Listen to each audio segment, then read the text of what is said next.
Welcome to the deep dive. Life right. It's this constant flow of good days and bad days, moments that feel effortless and moments that uh, feel like a real struggle. Mm-hmm. We all go through it. We do. Mm-hmm. But how do we actually navigate that messy, unpredictable reality without feeling completely overwhelmed or, constantly trying to force it into something it's not? Well, that's exactly what we're digging into today. Our source material for this deep dive comes from excerpts of Toni Bernhard's book, How to Wake Up, a Buddhist-inspired guide to navigating joy and sorrow. Toni Bernhard. And this book, I saw in the sources, it's gotten some really fantastic feedback, hasn't it? It really has. Things like one of the best Buddhist books, and people highlighting how it makes these sometimes complex teachings incredibly accessible, like truly a book for everyone. Accessible is key, I think, with this kind of material. Definitely. And the core idea the book explores, which is kind of our mission for this conversation, is understanding that life, and this is something acknowledged universally and certainly within Buddhist wisdom, it's inherently a mixture, Not just good or bad, but both. Exactly. It's not one thing or the other. And the skill, the real art, lies not in trying to dodge the difficult parts, but in learning how to move through the whole mix with, well, maybe more ease and wisdom. Okay. So let's unpack this. Hopefully you listening can start to look at your own everyday struggles and joys too in a new light. Maybe find some practical ways to approach them. Sounds good. So the book really grounds us in a fundamental reality, and it borrows this concept attributed to the Taoist sage Chuang-Tzu. 10,000 joys, 10,000 sorrows. 10,000 joys, 10,000 sorrows. Wow. I like the poetry of that. It just feels, well, true, doesn't it? It really does. Like life contains this unlimited complex mix. Easy times, difficult times, pleasure, pain, mentally, physically, emotionally. It's all in there. Exactly. And for Toni Bernhard, her personal journey into really getting this mix came through her own experience with chronic illness. That was her doorway in. Right. But what's fascinating, and the source really highlights this, is the feedback she got on her first book, How to Be Sick. Yeah, this was interesting because you might think, okay, feedback would come just from other people with chronic illnesses, maybe. That's what you'd expect, yeah. But she found that healthy people were reaching out in huge numbers, and they were telling her they used the idea of illness as a metaphor for their life difficulties. A metaphor. For what kinds of things? Not necessarily physical illness, then. Not necessarily, no. Things like stress at work, relationship tensions, grief, losing someone, money worries, just that feeling of overwhelm. Just trying to get through the day sometimes. Wow. So those 10,000 sorrows really do show up for everyone, just maybe in different disguises. Precisely. It really showed her how universal this experience is. The challenge isn't unique to people facing major obvious hardships. Okay. So the idea of waking up, then, which is in the book's title, it's not about somehow eliminating the sorrows or only chasing the joys. No, not according to the source. Waking up here seems to mean fully engaging with what's happening right now, in this present moment. Engaging with it, even the messy parts. Especially the messy parts sometimes. It's about learning to be with the whole mix without, desperately clinging on to the pleasant stuff or rigidly resisting the unpleasant stuff when it shows up. Okay, engaging with what's happening now. But gosh, our minds are often so busy resisting what's happening, aren't they? Wishing it were different. Constant. And this sounds like it points directly to that Buddhist concept of dukkha. Is that right? It absolutely does, yeah, dukkha. Right. It's often translated as suffering, sure, but the book really emphasizes dissatisfaction as a key, maybe more every day. Dissatisfaction, okay. And the author, Toni Bernhard, she shares how when she first encountered this term dukkha, it felt like finally being understood. She recognized it as just an honest description of her own everyday feelings, everything from mild irritation to stress to real anguish. So it validated her own experience. Completely. She saw it in herself and felt this immediate connection, thinking, oh, this isn't just me, this is part of the human condition. And this dissatisfaction, this dukkha, it isn't just about the big dramatic tragedies then. Not at all. The source is clear on this.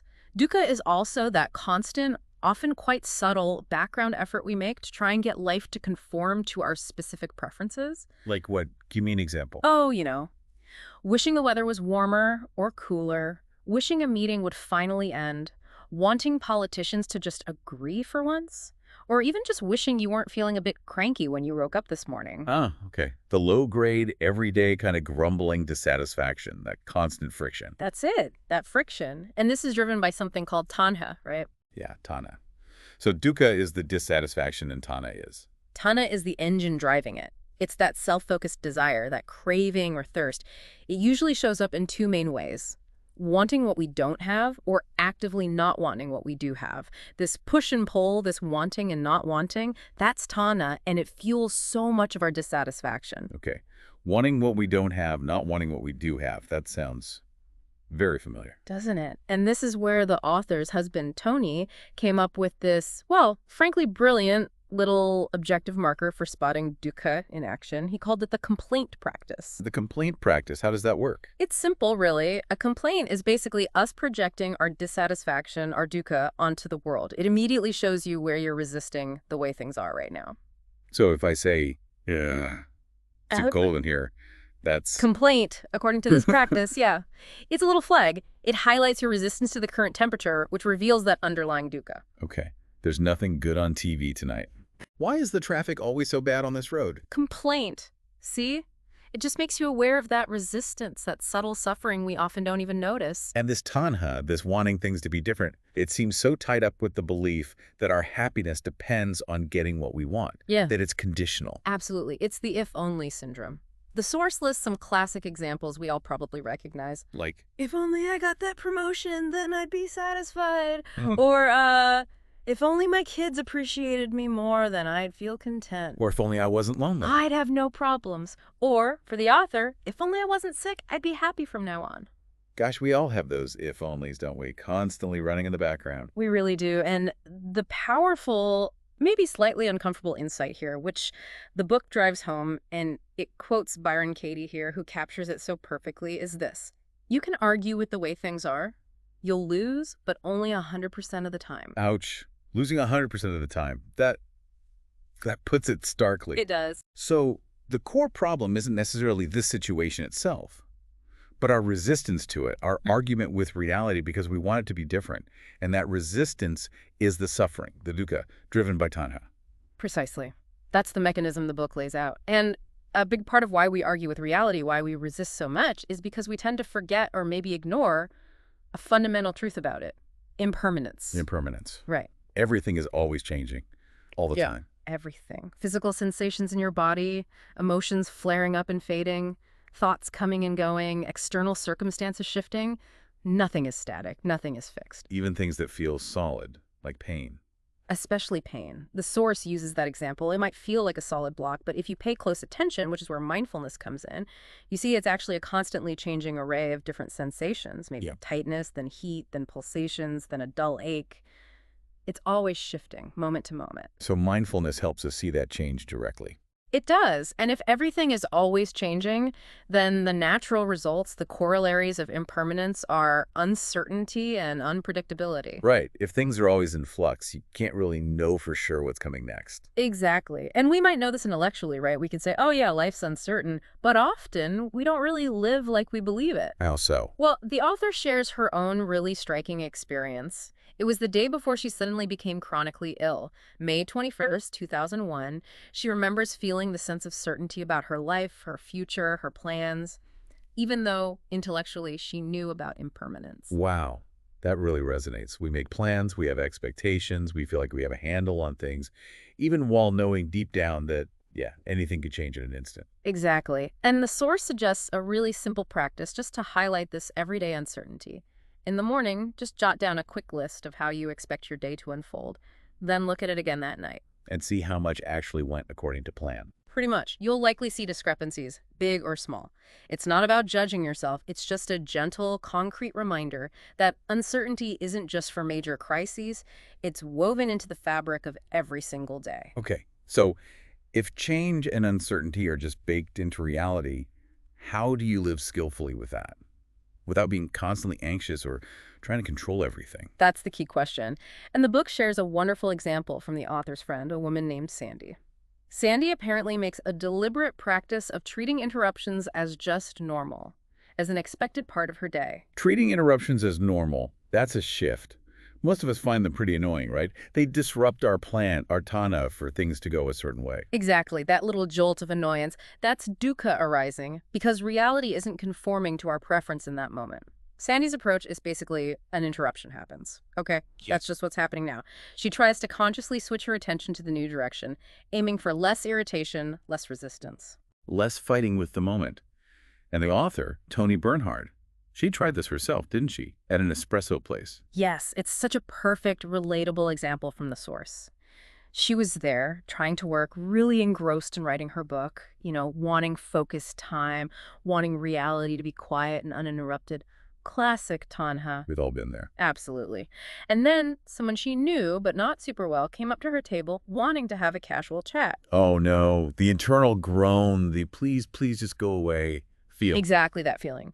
The author is very honest. She admits her initial reaction was strong aversion, annoyance. She even physically picked up her pen again quite rudely, signaling, "Don't bother me." She was actively resisting reality. But then she remembered her friend Sandy's practice. Yes. She caught herself. She stopped, put her pen down deliberately, and decided to give her full, friendly attention to the person who had interrupted her. Okay, so she changed her internal stance. What happened? And here's the really interesting part. She said that within seconds of doing that, of just turning her attention fully to the person, her aversion, that suffering, that dukkha rooted in tanha, wanting the person to leave, and her resistance to the interruption itself, it just dropped away, vanished. Wow. Just like that, just by changing her internal posture, by engaging with the interruption rather than fighting it. Just like that. It highlighted for her that the suffering wasn't actually caused by the interruption itself, but by her resistance to it. By accepting the interruption as just part of the unpredictable 10,000 joys, 10,000 sorrows mix of that particular moment, the dukkha dissolved. And she said it actually felt good, freeing to simply engage with the unexpected reality unfolding. That's really powerful. It suggests that maybe our freedom, our peace, isn't necessarily about controlling what happens to us, but about changing our internal reaction to what happens. Exactly. And that leads us beautifully into the next part, the actual tools and practices the book offers, because simply knowing about dukkha or impermanence isn't quite enough, is it? Right. Intellectually understanding is one thing. Actually changing our ingrained reactions is another. Totally. We need practical ways to work with these concepts in the midst of life. And the book suggests that difficulties themselves, the 10,000 sorrows, can actually be the very motivation we need to look more deeply, to find a kind of peace that isn't conditional on always getting our way. Okay, so where do we start? What are some of these tools? Well, the absolute foundation, according to the source, is mindfulness. Sati in the traditional language. It means paying careful, non-judgmental attention to your present moment experience. Non-judgmental. That sounds important. Crucial, because it's through this kind of steady, kind attention that we actually start to see the dukkha arising in real time. We notice the tanha that's driving it. We directly observe the impermanence of everything, including our own reactions, thoughts, and feelings. So mindfulness isn't just about sitting quietly on a cushion, though that's one way to practice it. No, definitely not just that, although formal sitting is very helpful for training the mind. But the book really emphasizes cultivating mindfulness right in the middle of everyday life. It talks about work meditation, bringing awareness to mundane tasks. Work meditation, like doing chores mindfully. Exactly. And one specific practice the author suggests is deliberately slowing down whatever you're doing by about, say, 25%. Slowing down. Doing things like washing dishes or checking email or feeding the dog 25% slower. That sounds counterintuitive. Yeah. And maybe difficult in our fast-paced world. Oh, it absolutely challenges our deeply ingrained conditioning to rush, to be productive all the time. The author readily admits that. But the insight here is why it works. Okay, why? When you consciously slow down, it sharpens your awareness almost immediately. You start noticing things you usually miss. And, crucially, it reveals your own reactivity. How so? Well, the author gives the example of doing laundry slowly. At first, she just noticed her dislike for the task even more strongly, more dukkha. Like, ugh, this is taking forever, I hate laundry. Huh. Okay, I can relate to that. Right. But because she was committed to the practice, she stayed present with it. She started paying attention to the actual physical sensations, the smell of the detergent, the feel of the warm clothes, the repetitive motion of folding. And as she did that, the aversion, the resistance, it started to soften. Sometimes she even found a simple, quiet enjoyment in the task itself. So it's not necessarily about magically making unpleasant tasks suddenly fun, but more about using the slowing down to clearly see your mind's reaction to the task, Yeah. to see the dukkha and tana right there. Precisely. You become aware of your desire to rush, the wish to be done already, the resistance to the simple physical reality of, say, folding socks. And by just paying attention non-judgmentally, even the dislike can be held mindfully. The book mentions the Zen phrase, just this, like, just this folding socks, just this washing dishes. I love that. Just this. It really simplifies the moment, takes the drama out. It really does. And the source also mentions you can use anything as a reminder to come back to that just this moment, like a little mental mindfulness bell. Maybe it's your phone ringing. Maybe it's your dog barking like the author's dog, Rusty, whose bark became her reminder. Or you can just make a deliberate mental note, back to the present. Okay. Using everyday sounds or events as cues. Exactly. Yeah. And there are other simple ways to anchor awareness. The book mentions gathas. These are short Zen verses you can recite silently while doing routine activities. Gathas. Like little poems? Sort of, yeah. Very short. Thich Nhat Hanh has many, like one for getting dressed or driving. Robert Aitken Roshi has some great ones too, like for seeing ants in the kitchen, or even when things are falling apart at work. The idea is the verse gently brings your attention right back to what you're doing. You can even make up your own. Make up your own. Interesting, like washing the dishes, washing the dishes. May my mind be as clear as the water. Something simple like that. It just anchors you. Another practice is a quick 5-minute mindfulness exercise using the senses. Just stopping for 5 minutes and noticing, what can I see right now? What can I hear? Focusing on the senses. Yes. Hearing the source notes hearing is great because sounds often arise unexpectedly, inviting curiosity. Then smelling, tasting, touching, feeling the clothes on your skin, the air temperature.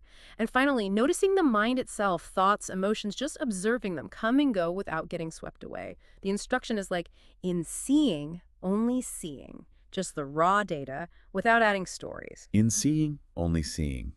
That strips it right back.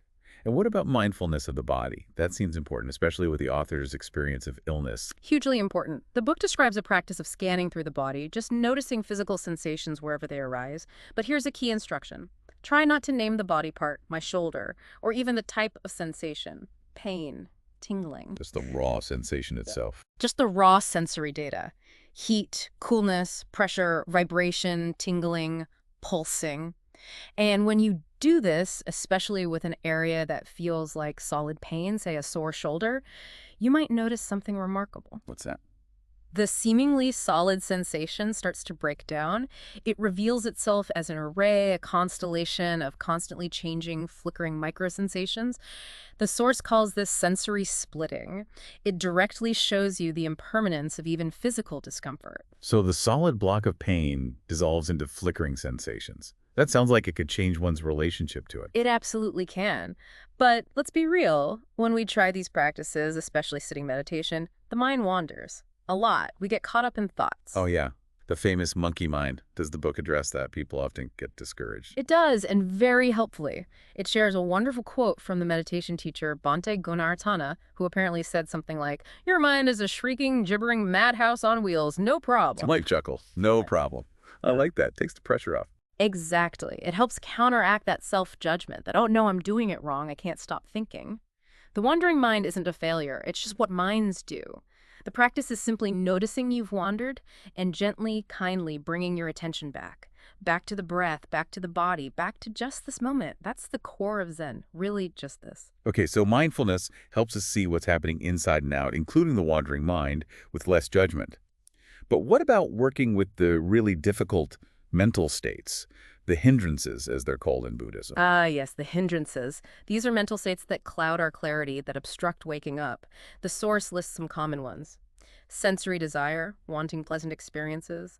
Ill will or anger or aversion, wanting unpleasant experiences to go away. Sloth and torpor, a kind of mental heaviness or dullness. Not just physical tiredness. No, it's definitely a mental state, though it can feel physical, like that feeling when you just cannot bring yourself to focus, even if you're not physically exhausted. Think teenagers sometimes. Restlessness and worry are others, and also skeptical doubt, that nagging uncertainty about the path or the practice itself. Okay, so these are common obstacles. How does the book suggest we work with them skillfully when they arise, not just push them away? Right, pushing them away usually just makes them stronger. The skillful approach involves a few steps. First, friendly labeling, just gently acknowledging, restlessness is here, or, okay, anger. Naming it kindly takes some of its power away. Like seeing it instead of being it. Exactly. Then investigating it. What does it actually feel like in the body? Where do you feel the anger or the worry physically? What thoughts are swirling around it? And checking, are you identifying with it? Thinking, I am an angry person versus anger is present right now. That's a huge difference. Seeing it as a temporary state, not a fixed identity. Yes. And then looking for the Tana behind it. What's the wanting or not wanting that's fueling this state? Am I wanting something that's not here? Am I resisting something that is here? Connecting it back to that core mechanism. Precisely. And examining the stressful stories we spin around the feeling. The source calls this storytelling dukkha. Ayakema is quoted as saying something like, most of our thoughts are just rubbish anyway. Investigating if the story you're telling yourself is actually true or just adding fuel to the fire. Storytelling dukkha. I like that term. So let's take one hindrance, worry, or fear. That's a big one for many people. How would this apply? Good example. The author shares her own recurring worry about her husband, Toni, getting sick or injured, especially when he travels. It's a common fear. Understandable. Totally. But she noticed that resisting these feelings, pushing the worry away, just intensified it. So the practice became, first, friendly labeling. Worry and fear are visiting. Or even talking to it gently. I see you worry. Acknowledging it without freaking out about it. Exactly. Then investigating the desire behind it. What was she really wanting? She realized it was the desire to control the future, to guarantee his safety, which, of course, is impossible. Back to wanting reality to be different, wanting certainty where there isn't any. Precisely. So the practice becomes about acknowledging the fear, seeing the tanha for control, and then consciously leaning into accepting the inherent uncertainty and unpredictability of life, which we talked about earlier. Doesn't mean you stop caring, but you stop torturing yourself with impossible demands on reality. And what about skeptical doubt, that feeling of, is this meditation stuff really working? Maybe I should try a different technique. Yeah, the source uses the example of someone enrolling in multiple meditation retreats, always searching for the perfect one, never quite settling. That kind of relentless questioning, while seemingly intellectual, actually keeps us from fully embracing and working with the present moment, just as it is. It becomes another form of resistance. Another hindrance keeping us stuck. Yeah. Okay, so mindfulness helps us see these states, and then we can investigate them kindly. But the book also talks about actively cultivating positive states, right? Yes, absolutely. This is a huge part of the path. It's not just about noticing the negative. It's about intentionally nurturing the positive. This involves cultivating what are called the open-hearted states, or the Brahma Viharas, the sublime abodes. The Brahma Viharas, what are they? There are 4 key ones the book focuses on. Metta, which is usually translated as loving kindness or just friendliness. Karuna, which is compassion. Mudita, appreciative joy or sympathetic joy, and upekkha, which is equanimity or balance. Okay, kindness, compassion, appreciative joy, and equanimity. These sound like, well, really good qualities to have. They really are. The source describes them as the psychological states of awakened beings, states that naturally lead to peace and well-being for ourselves and others. Let's take metta first, kindness or friendliness. How do you cultivate that, especially towards difficult people? That seems like a big challenge. It's often the biggest challenge. The practice involves intentionally cultivating a friendly attitude, a wishing of well-being, first towards yourself, then towards loved ones, neutral people, and yes, eventually towards difficult people.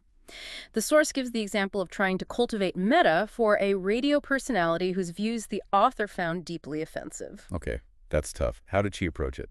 She used specific reflections, reminding herself, this person, just like me, wants to be happy and avoid suffering. This person cares for others in their life, family, friends. This person shares the same basic human hopes for their loved one's health, safety, well-being. Focusing on shared humanity despite the disagreements. Exactly. And the point isn't necessarily to suddenly like the person or agree with them. The point is that generating even a little bit of goodwill softens your own heart. It lessens the suffering you experience from your own anger and aversion. In that sense, metta practice is a powerful liberation practice for ourselves. So it benefits us directly by reducing our own reactivity. Absolutely. And the practice often uses specific phrases. You silently repeat phrases like, may I be filled with loving kindness, may I be well, may I have ease of well-being. Then you extend it outwards, may you be filled with loving kindness. The source emphasizes that the sentiments don't need to feel 100% genuine at first. The practice is simply to gently incline the mind in that direction over and over. Inclining the mind. Okay. What about karuna, compassion? The source mentioned that self-compassion is particularly hard for many people. It really is.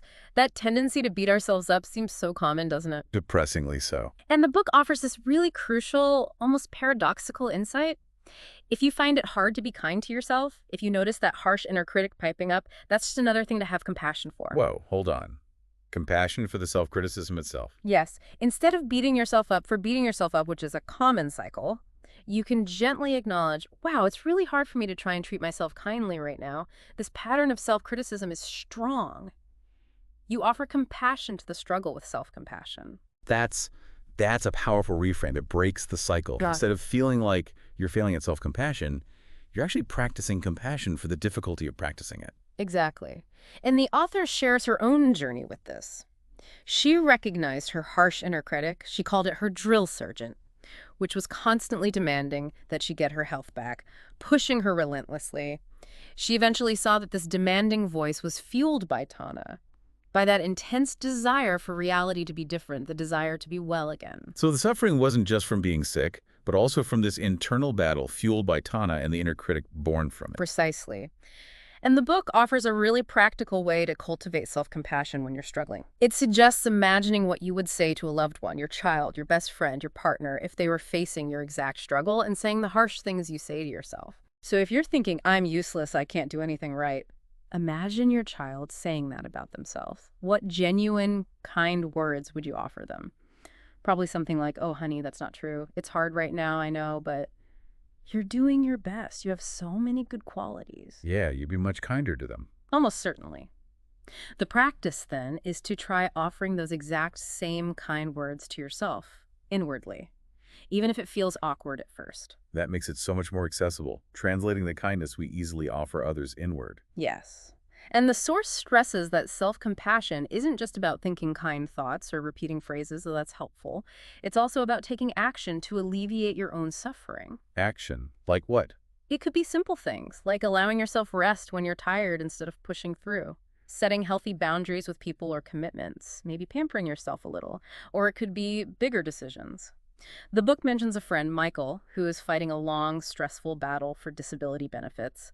Eventually, he realized the fight itself was causing him immense suffering. More suffering than potentially losing the benefits. He decided it was. So as an act of self-compassion, he chose to stop the fight, to let it go, choosing peace over the exhausting battle with the system, with the way things are.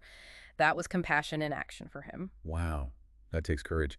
It also touches on something else the source mentions, compassion burnout, right? Especially for caregivers or people in helping professions. Yes, definitely.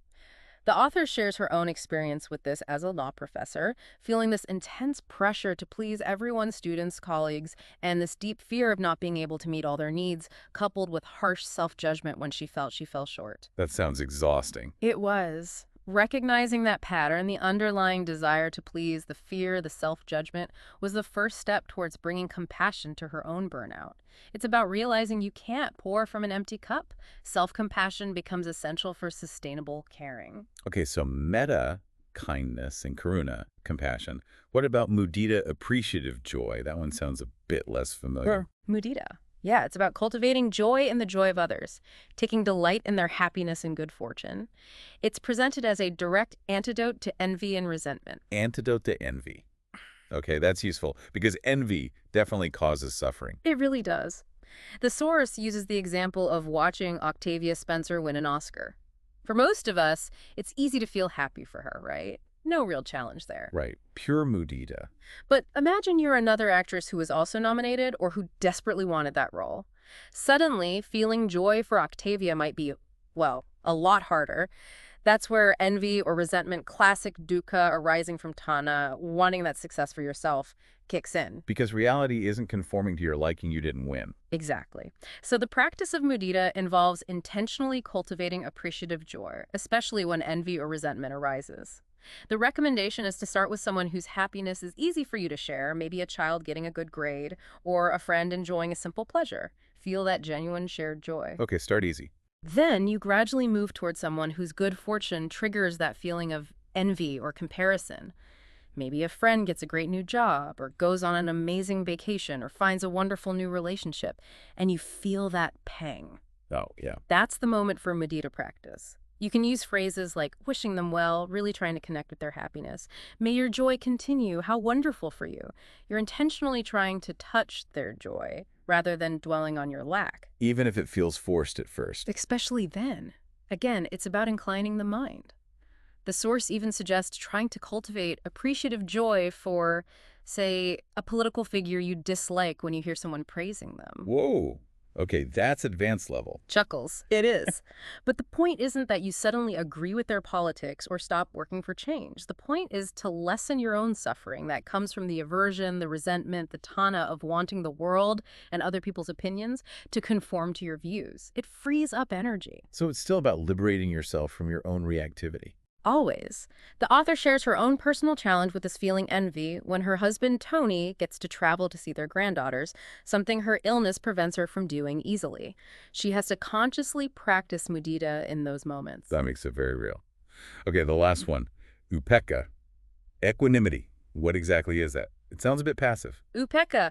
Yeah, it can sound passive, but it's actually a very dynamic state of balance.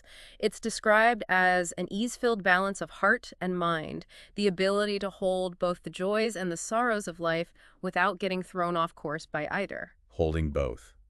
How does that look in practice? The author shares a striking example. She was watching a breathtakingly beautiful sunset, feeling awe and peace.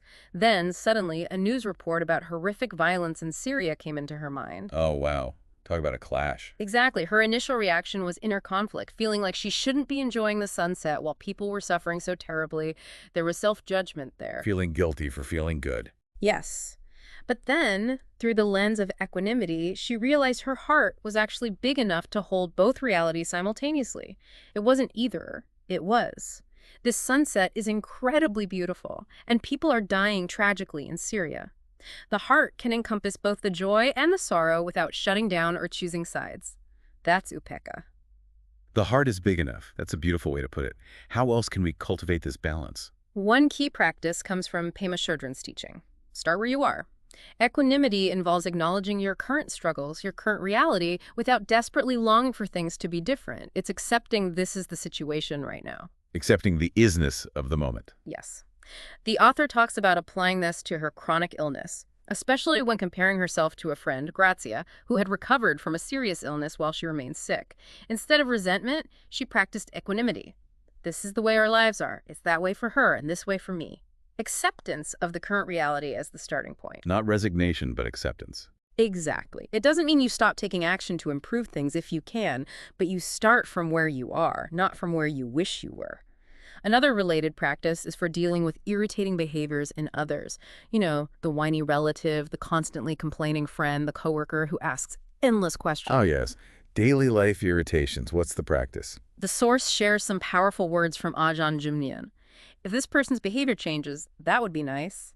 If it doesn't change, that will be okay too. If it doesn't change, that will be okay too. If it doesn't change, that will be okay too. Wow, that cuts right through the resistance, doesn't it? It really does, Yeah. because what causes our suffering in those moments? It's our resistance, our tanha, wanting them to be different than they are. Saying that will be okay too loosens that grip. It fosters equanimity. The book humorously twists Walt Whitman.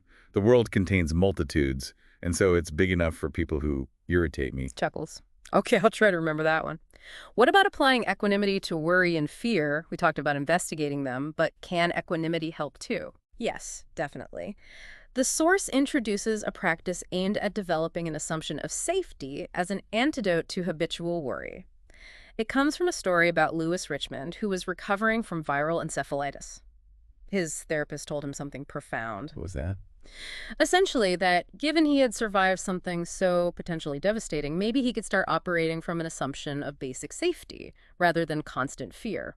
Not ignoring risks, but shifting the default setting from danger to okayness. Shifting the default. How does that work with everyday worries, like the author's fear about her kids being in an accident, which she mentions started in her own childhood? It helps you recognize that most worry is just stories. Stories about a future that hasn't happened and likely won't. Mark Twain is referenced. I'm an old man and have known a great many troubles, but most of them never happen. Wow, so true. So the assumption of safety practice involves noticing the fearful story arise acknowledging it, and then gently redirecting the mind towards a baseline feeling of okayness right now, unless there's concrete present danger. It's about skillful response, not ignoring sensible precautions, but not living in catastrophic future fantasies. Okay. And there's also this idea of loving your fate. That sounds intense. Yeah, umor fati, often associated with Nietzsche, though the source just mentions the idea. It doesn't mean liking everything that happens. It means deeply accepting life as it is, the whole messy mix, as your starting point. Again, it's not passive resignation. You still take action to lessen suffering where you can, but you stop fighting the fundamental reality of your life situation. You work with it, not against it. Working with it. That seems to be a running theme. Which brings us back to that powerful practice you mentioned earlier, intentionally turning your mind. Can we revisit that? It felt like it tied a lot of this together. Absolutely. It's a great example of putting these tools into action in a difficult moment. Remember the author at the party, feeling sick, stuck in the bathroom stall? Yes, feeling that wave of suffering, desire, envy, resentment, self-blame, all the greatest hits. Exactly. Classic dukkha fueled by Tana. And she recognized in that moment she had a choice. She could keep feeding those painful states, keep spinning the stories. Which is what we usually do, right? Often, yes. Or she could acknowledge them and make a deliberate shift. So first, she gently acknowledged the painful feelings, maybe just whispering inwardly, envy is here, desire is here, let them be, just softening the resistance, not trying to force them away. Accepting this is what's arising right Yeah, now. just that simple acceptance. Then, step 2, she intentionally turned her mind. Right there in the stall, she deliberately started cultivating the sublime states, the Brahma Viharas, How? starting with compassion for herself. It's really hard to feel this sick and have to miss out on the fun, acknowledging her own suffering kindly, then moving towards equanimity. Yes, my body is sick right now. This is how my life is in this moment, and I can try to be at peace with its joys and its sorrows. So consciously bringing in kindness and balance right into the heart of the difficulty. Exactly. And she reported that this deliberate, intentional turning of the mind, this conscious cultivation of different inner states within the difficult circumstances, it completely shifted her experience. The intensity of the suffering lessened dramatically. She was then able to leave the stall and rejoin the party, engaging in a way that felt possible for her, even though the external situation being sick hadn't changed. That's incredible. Yeah. It really shows that our peace, our ease, isn't solely dependent on fixing the external problem. It's so much about transforming the internal landscape, our reaction to the problem. That feels like a core message from the book. I think it absolutely is. And the source is careful to emphasize this isn't about achieving some state of perfection overnight or even ever. It's a practice. It's a journey of gradually, patiently reconditioning the mind. We'll definitely fall short sometimes. Of course, we all do. The old patterns of desire, resistance, anger, judgment, they have deep roots. They'll pop up.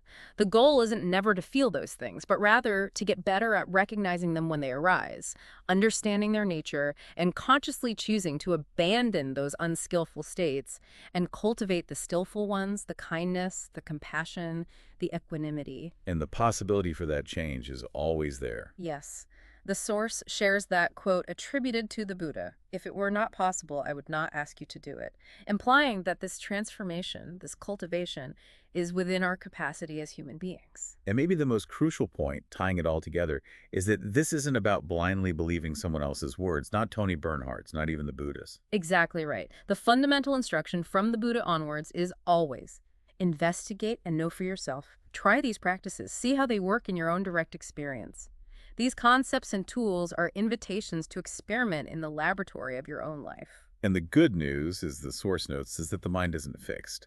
It's described as soft and pliant, malleable. Yes, which means that even deeply ingrained habits, like beating ourselves up or constantly complaining, can be transformed. It takes consistent effort, patience, and kindness towards ourselves, but change genuinely is possible. So this deep dive has really illuminated how navigating this inevitable mix of joy and sorrow in life isn't about trying to control the external world or eliminate all the difficult parts. It's much more about changing our relationship to those parts. Exactly. Recognizing how often our suffering comes not just from the events themselves, but from our internal resistance, our clinging, our tanha, and seeing that the path towards greater peace lies in bringing that non-judgmental, mindful awareness to our experience. understanding the fluid, impermanent nature of everything, including ourselves. And actively, intentionally cultivating kindness, compassion, appreciative joy, and that balanced equanimity, both towards ourselves and towards the world around us. And remembering that the difficulties, the struggles, they aren't signs of failure, they're actually the opportunities. The curriculum, you could say. Beautifully put. They are the curriculum for this practice, for growth, for waking up. So as we wrap up, here is something for you to perhaps ponder. If peace and well-being aren't actually dependent on your external circumstances always being perfect or on you always getting your way, where could you begin to find glimpses of them right now, just as you are?